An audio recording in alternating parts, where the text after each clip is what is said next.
কেমন আছেন? অনেক শীত লাগতেছে নাকি?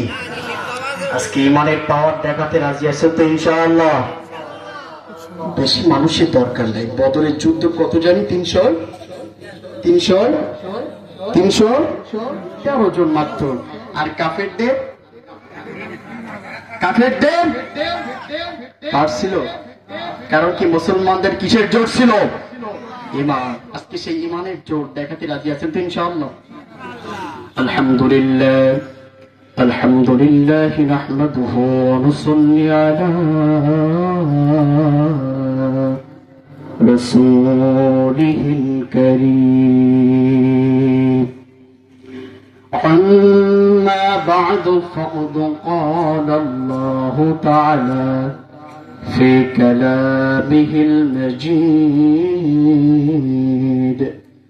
والفرقانه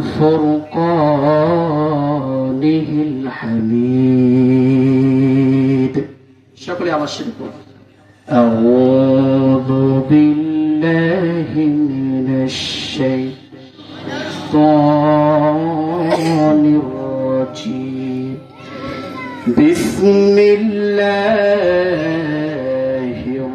الرحمن الرحيم. إن الذين قالوا ربنا الله ثم استقاموا تتنزل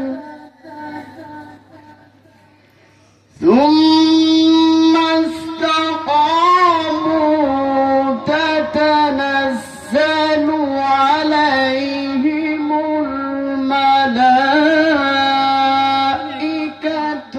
ألا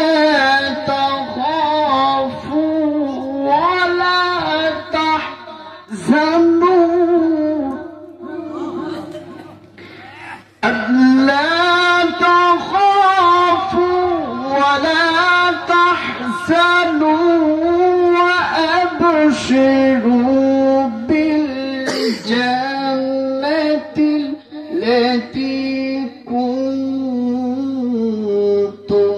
توعدون إلى آخر آية. وقال تعالى إن الله وملائكته يصلون على النبي يا أيها الذين آمنوا صلوا عليه وسلموا تسليما. اللهم صل على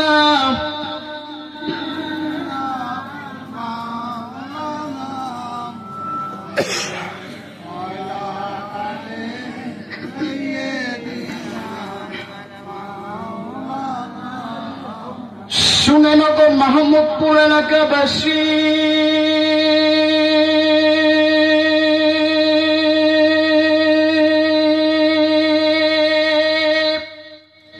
আপনাদেরকে শুনাইয়া যায় তরুণ তরুণ বেশি বেশি শুনেন না। لا بكماله كشف الدجى بجماله حسنت جميع خصاله صلوا عليه وآله মুআসসাস মোহতারাম। আজ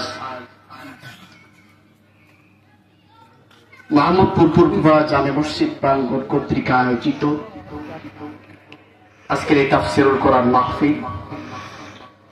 আজকে তাফসীরুল কোরআন মাহফিলে আমার পূর্বে আলোচনা করে আপনাদেরকে ধন্য করেছি আপনাদেরই সন্তান, আমার অত্যন্ত প্রাণ প্রিয় ভাইজান মাওলানা মাসুম বিল্লাহ সাহেব,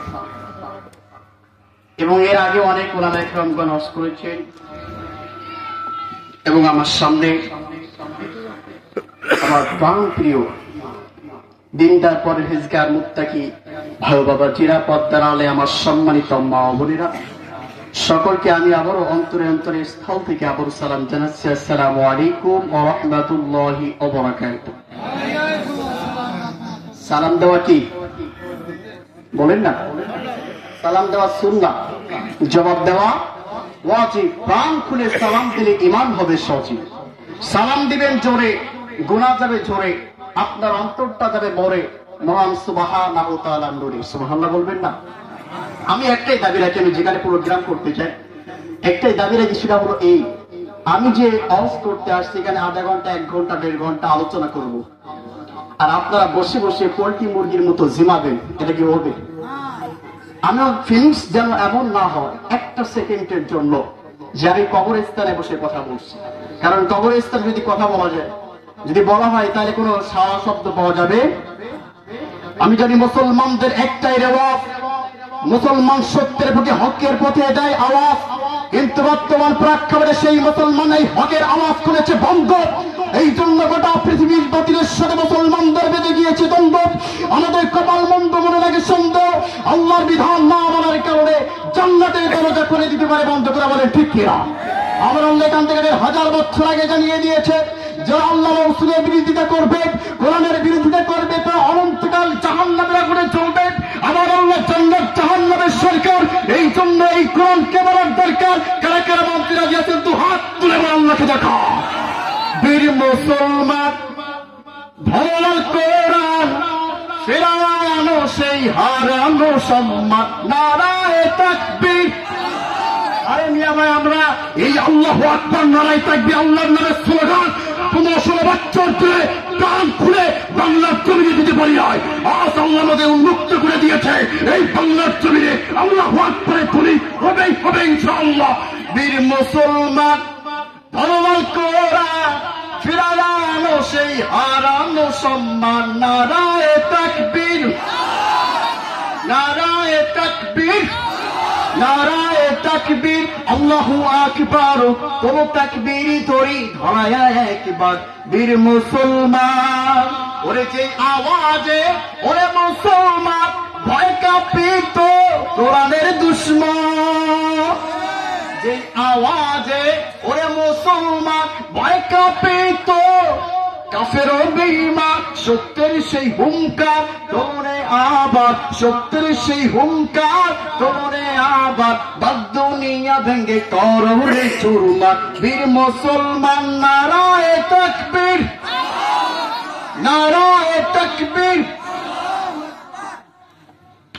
সম্মানিত ভাইরা আমার, অখুশি হয়েছে?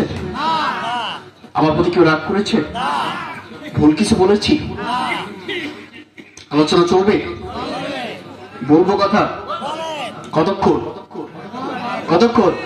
হ্যাঁ, সারা রাত করি আর ফজরের নামাজে কেউ নাই মসজিদে। হ্যাঁ, মাহফিল শোনা কি ফরজ নাকি? মাহফিল শুনলাম একটাও মাজার, হুজুর বিশ্বাস করে একটা মাহফিল বাদ দিই না। মাজার কোন নামাজের ওয়াক্তে পাওয়া যায় না। দাম আছে নি? দাম আছে নি?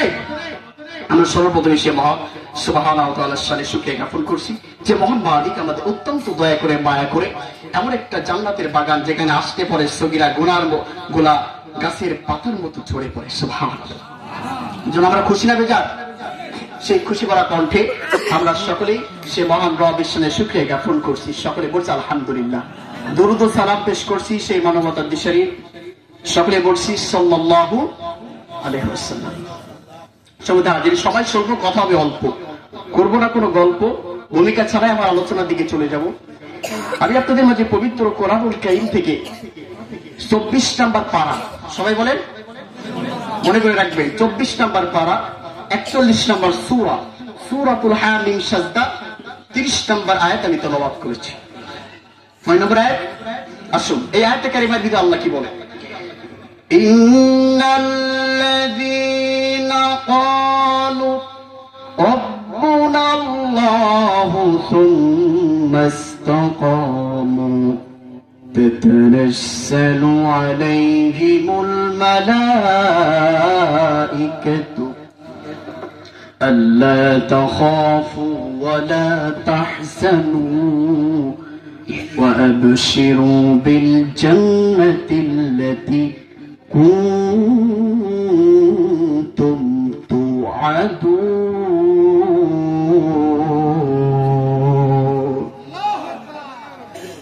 إن الذين قالوا নিশ্চয় যারা বলে সুম্মা ইসতাকামু রব্বুনা আল্লাহু সুম্মা ইসতাকামু, নিশ্চয় যারা বলে আমি আল্লাহর উপর অটল অবিচল আছি। কার পথে? সবাই বলেন কার পথে? যারা আল্লাহর পথে অবিচল থাকবে, আল্লাহ রাব্বুল আলামিন তাদের উপরে রহমতের ফেরেশতা তাতানাজ্জালু আলাইহিমুল মালাইকাতু, আল্লাহ রহমতের ফেরেশতা তাদের উপরে নাজিল করে দেয়। শুধু তাই না, এই রহমতের ফেরেশতা বলে আল্লাহ তাখাফু ওয়ালা তাহজানু ওয়াবশিরু বিল জান্নাতি আল্লাতী কুনতুম তুআদুন আলা ইন্না আউলিয়া আল্লাহ লা খাউফুন আলাইহিম ওয়ালা হুম ইয়াহজানুন। যারা আল্লাহর সাথে বাংলার জমিনে এই পৃথিবীতে যারা কিনা আল্লাহর সাথে বন্ধুত্ব করবে, লা খাউফুন আলাইহিম, নেই কোনো ভয়, ওয়ালা হুম ইয়াহজানুন, এদের কোনো ভয় টেনশন পেরেশানি কারণ থাকতে পারে না। কথা দিয়েছেন কে? কিন্তু বিগত দিনে কথা যদি আমরা একটু মনে করি, আমার প্রিয় ভাইরা, তুমিনুনা বিল্লাহি ওয়া রাসূলিহি, প্রথমত আল্লাহর উপরে যারা ঈমান আনবে, রাসূলের উপর যারা ঈমান আনবে, ওয়াতুজাহিদুনা ফি সাবিলিল্লাহি বিআমওয়ালিকুম ওয়া আনফুসিকুম যালিকুম খায়রুল লাকুম ইন কুনতুম তা'লামুন, যারা আল্লাহর প্রতি ঈমান আনবে, রাসূলের প্রতি ঈমান আনবে, তাদের ধন সম্পদ জানমাল দিয়ে আল্লাহর পথে জিহাদ করবে, এরাই হলো সর্বোত্তম করে বলে ঠিক। আর যখনই আপনি অবিচল থাকবেন কার পথে? ঈমান যখন পরিপূর্ণভাবে আল্লাহর পথে, যখন নবীকে মহাব্বত করবেন, কোরআনের ভিতরে যখন ঢুকে যাবে, একদল তাগুত শক্তি, একদল বাতিল আপনার পিছনে লেগে যাবে। কথা বলেন ঠিক কিনা?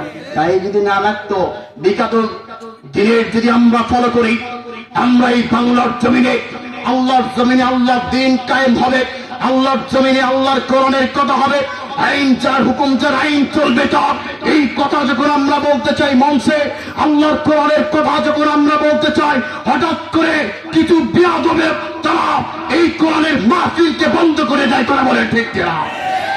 আমি বলি যারা লক্ষ লক্ষ হাজার টাকা খরচ করে মাহফিলের স্টেজ, যারা মাহফিলের পরিচালনা করে, হঠাৎ করে যারা এই মাহফিল বন্ধ করে দেওয়ার জন্য আসে, এরা হলো আবু লাহাবের ডানহা।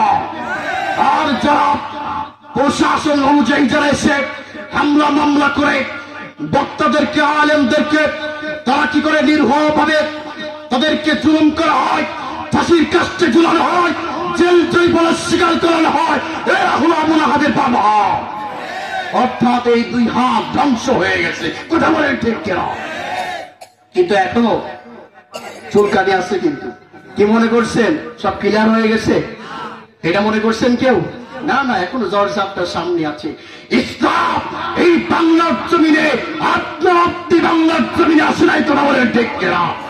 সাহাবীদের কারো জান মাল বিনিময়ে এদেরকে খব্বাব রাদিয়াল্লাহু তাআলা আনহুকে জ্বলন্ত আগুনের উপরে, কয়লার উপরে ফেলে রাখা হয়েছিল। তার চামড়াগুলো ঝলসে রক্ত পরে আগুনটা জেগিয়েছে। আল্লাহু আকবার। ইসলাম কিন্তু এমনি এমনি আসে নাই। কথা বলেন ঠিক কিনা? আমার প্রিয় ভাইয়েরা, ছোট্ট একটা কথা মনে পড়ে, উদাহরণ না দিলে নয়। আবু জেহেল মার্কা মুসলমান, এখনো যার গায়ে রক্ত থাকবে, আছে থাকবে চিরকাল, এটা কোনো বিষয় না। আর এরাই হলো বাধা দানকারী, কোরআনের কথা যেখানে হবে। কথা বলেন ঠিক কিনা? এক ব্যক্তি অনেক বড়, রক্তর প্রয়োজন, ব্লাড গ্রুপ খুঁজে পায় না, পাইছে একজন, কিন্তু টিপটা ও দিবেই না। ওর জোর করে ধরে হাসপাতাল নিয়ে গেছে, কোনো মতেই 2 ব্যাগ রক্ত নিছে। 2 ব্যাগ রক্ত নেওয়া শেষ, 2 লাখ টাকা দিছে মেরে। এরা তো অনেক খুশি। কই কেমন হলো? 2 ব্যাগ রক্তে 2 লাখ টাকা। ও আনন্দে আত্মহারায় কয়, সাহেব যদি আরো রক্ত লাগে বললেন, আমাকে নাম্বারটা নিয়ে রাখেন। এখন বড়লোক মিয়া বলে, রক্ত লাগবে যখন তোমাকে ফোন করব তখন। সময় হয়ে গেছে, বেচারারে ফোন দিয়েছে, রক্ত লাগবে এসে যাও। আসার পরে আবার 2 ব্যাগ রক্ত দিছে, হাতে 200 টাকার নোট 2টা ধরাই দিছে। যেই ধরাই দিছে, কয় এটা কি হলো? কই কেন? আপনি আগে 2 ব্যাগ রক্ত দিছেন, আমার কাছ থেকে নিছেন, 2 লাখ টাকা দিছেন, আজ 2 ব্যাগ নিছেন, 2 400 টাকা দিছেন কেন? শোন, তাহলে আমি আগে ধনী ছিলাম, বড় লোক ছিলাম, এখনো ধনী আছি, বড় লোক আছি, কিন্তু তোর শরীর থেকে ওই রক্ত যেদিন আমার গায়ে প্রবেশ করছে, তোর মতো চালাকিটা আমিও হয়ে গেছি। কথা বুঝছেন নি? বুঝাইতে পারছি? এখনো বড় লোক আছেন, টাকা কমতি নাই, কিন্তু তোর রক্ত আমার গায়ে যে প্রবেশ করছে, সেই দিন থেকে আমিও চেঞ্জ হয়ে গেছি। তার মানে কি? থাকবেই, ছিল, বর্তমানে থাকবে, ভবিষ্যতেও থাকবে। কথা বলেন ঠিক কিনা? কিন্তু তাই বলে ইসলাম থেকে 1 পা পর্যন্ত পিছপা হলে চলবে? এই বাংলাদেশ শাহজালালের বাংলাদেশ, শাহ মাকতুবের বাংলাদেশ, এই বাংলাদেশে যে 95% মুসলমানের বসতভিটা, এই দেশে আল্লাহু আকবারে দলিতে সূর্য উদিত হয়, আল্লাহু আকবারে দলিতে সূর্য অস্ত যায়। আর এই বাংলার জমিনে তাগুত শক্তি যখন আসবে মোকাবেলা করতে, এদেরকে রুখে দিতে হবে। কারা কারা যাতে দুহাত তুলে আমার আল্লাহকে দেখাও।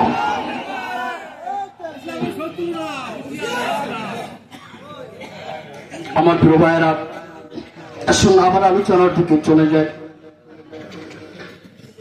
আল্লাহর পথে যারা থাকবে, বিপদ আপদ মুসিবত জেল জরিমানার শিকার তাদের হতেই। কারণ বিগত দিনে আমি গবেষণার মাধ্যমে আমি দেখেছি, এই বাংলার জমিনে সব থেকে নিরীহ প্রাণী যারা ছিল, এরা হলো আলেম উলামায়ে কেরামগণ। কথা বলেন ঠিক কিনা? আল্লাহ রাসূল বলছেন, আল উলামা ওয়ারাসাতুল আম্বিয়া। আলেমরা বলেন কাদের উত্তরসূরি? আলেমরা হলো নবীদের উত্তরসূরি। আর এই নবীদের উত্তরসূরিদেরকে এরা কিন্তু কথা বলে, মসজিদের ইমাম যদি সুদের কথা বলে, পরের দিন চাকরি নিয়ে টানাটানি পড়ে যায়। যদি ঘুষের কথা বলে, চাকরি নিয়ে টানাটানি পড়ে যায়। কয় হুজুরে রাখলে হবে না, এই ইমাম রে আর রাখা যাবে না। কয় দোষটা কি? কয় দোষটা কি তা বলা যাবে না, ওরা রাখাই যাবে না। কারণ কি? ইমাম সাহেব হক কথা বলে, আলেম উলামা একরমগণ কোরআন থেকে কথা বলে, যার কারণে কিছু কিছু আছে যারা কিনা আল্লাহ রাসূলের কথা বললে তাদের বিরুদ্ধে চলে যায়, তখন চুলকানি শুরু হয়। আর যেই চুলকানি শুরু হয়, অবশ্যই তার ভিতরে শয়তানের ধোঁকা খাবে, আর ঠিক করবে সে কেমনে একে জেলে ঢোকানো যায়, কেমনে মামলা হামলা দেওয়া যায়। কথা বলেন ঠিক কিনা? আমার প্রিয় ভাইরা, এখন আসেন, আল্লাহ রাব্বুল আলামিন শুধুমাত্র আমাদের পুরুষরা যারা আছি, শুধুমাত্র আমরা দ্বীনের পথে থাকলাম, কিন্তু আমাদের যারা মা বোন আছে, আমাদের পরিবার ফ্যামিলি যারা আছে, তাদেরকে কোরআনের দাওয়াত দিলাম না, তাদেরকে পর্দায় রাখলাম না, তাদের সামাজিকতা ভাবে ইসলামের নৈতিক আচরণ শেখালাম না। আমি হাজী সাহেব নামাজ পড়ি, হাজী সাহেব নামাজ পড়ে পড়ে কপালে দাগ লাইগা গেছে, দেখা যাচ্ছে ওর মেয়ে মাথায় কাপড় দেয় না। আছে না নাই? আপনাদের জ্ঞানের কথা বলছি না, কারণ আমি জানি মাহমুদপুর এলাকার মাটি ইসলামের ঘাঁটি। এখানে কি আছে নাকি এরকম? তিরমিজি শরীফ 3272 নম্বর হাদিস, আল্লাহ রাসূল বলছে 6 প্রকারের নারী। কয় প্রকারের নারী? 6 প্রকারের নারী জাহান্নামে যাবে তাড়াতাড়ি, করা হবে না কোনো মতেই দেরি। সেই দিন তারা বলবে হায় আফসোস, হায় আফসোস, এখন আমরা কি যে করি। সেই 6 প্রকারের নারী কারা? শুনতে রাজি আছে? বলবো? আমার মা বোনের আছে না এখানে? আমি আপনাদের এখানে তো পড়াই মুক্তবে, যত দিন যায় তত ছাত্র কমে যায়। বুঝি না কেন ভাই? সবাই কি কোরআন জানে? হ্যাঁ, সবাই কোরআন জানে, সব কোরআন হাফেজ মনে হয়। 6-7 জন 10 জন এরকম গ্রামে এমন মানুষ নাকি? আমার প্রিয় ভাইরা, এই 6 প্রকারের নারী কারা? আল্লাহ রাসূল বললেন যারা কিনা জাহান্নামে যাবে। আল্লাহ রাসূল সাল্লাল্লাহু আলাইহি ওয়াসাল্লাম বললেন, 1 নম্বরে হলো 6 প্রকারের নারীর মধ্যে 1 নাম্বার, যে নারী মাথার চুল খুলে রাস্তায় বাহির হয়। এরকম আছে নাকি আপনাদের গ্রামের ভিতরে? মাথার চুল দেখা বেড়ায় আছে নাকি? আপনারাই বলে। ওই একটা মেয়ে যদি এলোমেলো পোশাক পরিরা, যদি চুল খুইলা রাস্তায় বাইর হয়ে যায়, শুধু যুবকের দিলটা ফাইতেছে। কথা কয় না, কারণ কি জানেন? শয়তান ধোকা দেয়। ও যত টাকায় শয়তান আরো টাকা কয়। হুজুর বলছে একবার টাকানো যায় তো টাকাবো, শহীদ হয়ে যাবো, মাথার চোখ নাড়াবো না। হাজার হাজার যুবকের চোখের জেনা হচ্ছে, কথা বলেন ঠিক কিনা? একজন মহিলা জাহান্নামে যাবে, একা একা জাহান্নামে যাবে না। সেই মহিলা তার পরিবারে বাবাকে নিয়ে জাহান্নামে যাবে, তার পরিবারে বড় ভাইকে নিয়ে জাহান্নামে যাবে, যদি বিবাহ হয় তার স্বামীকে নিয়ে জাহান্নামে যাবে। অত সস্তা বলে? তাইলে মা বোনদের সাইজ করা দরকার আছে না নাই? 2 নাম্বার কারা?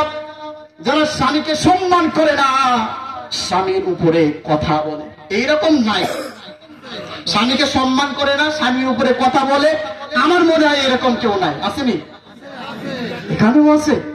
আমি না করছিলাম আমার গ্রামে শুধু আসছে, তো দেখছি সব জায়গায় আছে। যেখানে আওয়াজ করি কই যে আছে আছে, তাহলে এখানেও আছে। সম্মান দেয় না, না? তাহলে 2 নাম্বার, যারা স্বামীকে সম্মান করে না, স্বামীর উপরে কথা বলে। 3 নাম্বার, আল্লাহ রাসূল সাল্লাল্লাহু আলাইহি ওয়াসাল্লাম বললেন, 3 নাম্বার, স্বামীকে বাদ দিয়ে যারা অন্য পুরুষের সাথে হাসি তামাশা করে, মনের ভাব প্রকাশ করে, যত আনন্দ ফুর্তি দোলাবাইয়ের সাথে করে, সামনে সাজুগুজু করতে মন চাই না। কথা বলে না? ঘাইল মানে কি এরকম নাই নাকি? কথা বলেন না কেন? এরকম নাই নাকি? আছে। স্বামীর সামনে সাজে না, যখন মার্কেটে বিভিন্ন বাজারে যায়, যত প্রকার সোনো পাউডার, যত প্রকার সাজগোজ সেই সময় সাজে, উচিত তো তার স্বামীর সামনে সাজা। কথা বলে ঠিক না? এরপরে 4 নাম্বার, এই মাসলাটা সকলের জানা উচিত, যারা স্বামী এবং স্ত্রী 2 জন উভয় মেলামেশা করার পরে, মিলন করার পরে যারা কিনা পবিত্রতা অর্থাৎ অপবিত্রতা হতে অপবিত্রতা থেকে পবিত্রতা হতে দেরি করে, অলসতা করে। 5 নাম্বার বলা হয়েছে, যারা বারবার আল্লাহর নামে মিথ্যা কসম কাটে। আর যে নারী বলে তোর ভাত খাবো না, তোর ঘর করব না, কথায় কথায় স্বামীর কাছে তালাক চায়। আছে নাই? আমি কিন্তু হাদিস বলছি, যারা কথায় কথায় স্বামীর কাছে তালাক চায়, কয় তোর ভাত খাবো না, আছে না নাই? যারা কথায় কথায় স্বামীর কাছে তালাক চায়, আল্লাহ রাসূল বলছে এই ধরনের নারীরা যাবে জাহান্নামে। এরপরে লাস্ট, সেটা হলো 6 নাম্বার, যারা অন্য সুখ দেখে কি করে?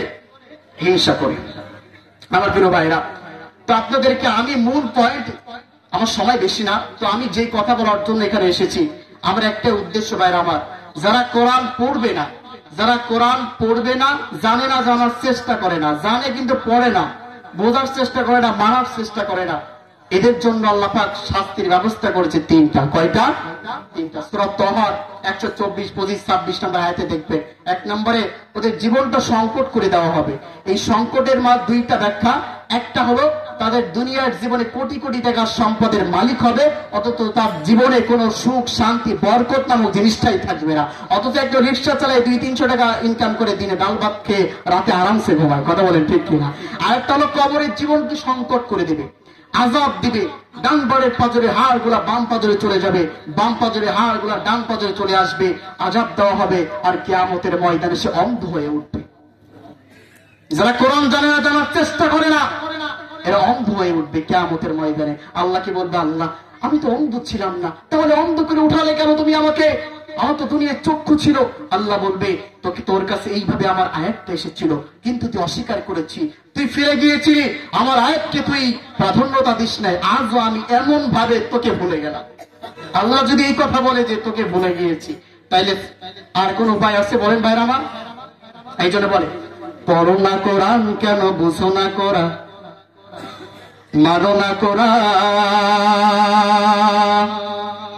ওরে কপাল পোড়া মুসলমান, পড়েছে ইংলিশ মিডিয়ামে, তাই তো বাবার ডাকে ড্যাডি নামে। কথা বলেন ঠিক কিনা? পড়েছে ইংলিশ মিডিয়ামে, তাই তো বাবার ডাকে ড্যাডি নামে। সরি সরি বললে তো আর, সরি সরি বললে তো আর কবরেতে ছাড় পাবি না।